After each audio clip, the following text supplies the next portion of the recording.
Les éditions Baudelaire proposent un dossier de presse d'un livre écrit par mon père, Michel Pariset, Naguère à la guerre.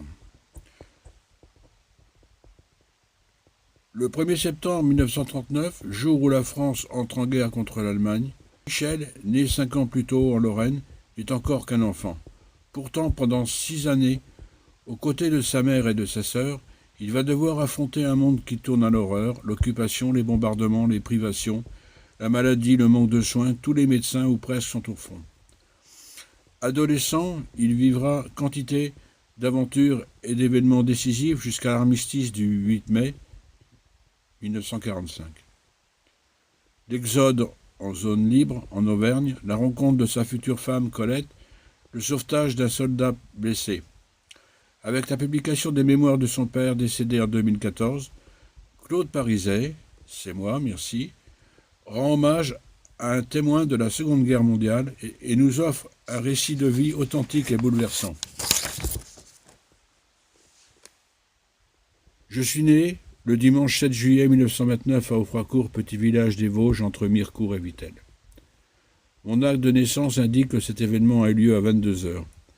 Aussi, la déclaration n'a été faite en mairie par mon père que le lendemain matin. Selon les prévisions, je devais naître un peu plus tard, mais le hasard a voulu que mon arrivée en ce bas monde soit avancée de quelques semaines. Traditionnellement, chaque premier dimanche de juillet, le village de Matincourt est le cadre d'un vaste pèlerinage en l'honneur de Saint-Pierre-Fourier. Bien entendu, ma mère, enceinte de 8 mois, a voulu s'y rendre pour participer aux dévotions. Le soir, après une journée bien fatigante, elle est revenue par le train jusqu'à la gare de Rouvres, pour ensuite regagner Offracourt en accomplissant ce long trajet à pied. Cette imprudence qui provoque, dans la nuit même, la naissance d'un prématuré, au domicile de ma grand-mère maternelle, dans une chambre qui plus tard sera transformée en café, restaurant et salon de coiffure. Tout un programme.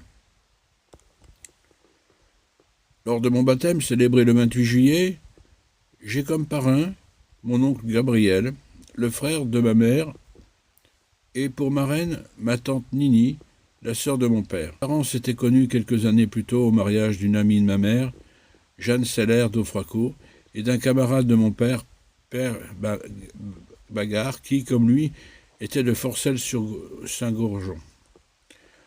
À la campagne, c'était souvent l'occasion des noces que filles et garçons faisaient connaissance et que par la suite, le jeune cavalier épousait sa jeune cavalière. Il faut croire que la circonstance garçon et fille d'honneur avait bien mis au point leur affaire, car mes parents s'épousèrent le 16 octobre 1928 à Offracourt. Quatrième de couverture, 1939-1945, ça vous dit quelque chose?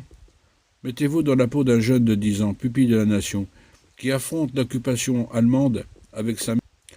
Puis vient l'exode en zone libre, en Auvergne et en famille d'accueil. Privation, maladie, sans médecin, il sauvera pourtant la vie d'un soldat avec un curé. Vient ensuite l'armistice de mai 1945. Tout le monde, écrit-il. Mon père, Michel, a écrit ces lignes en 2008. À son décès, en 2014, il laisse son œuvre de mémoire, témoignage pour tous, bouleversant, la grande histoire de France. Moi, son fils, je reprends ce document pour l'honorer.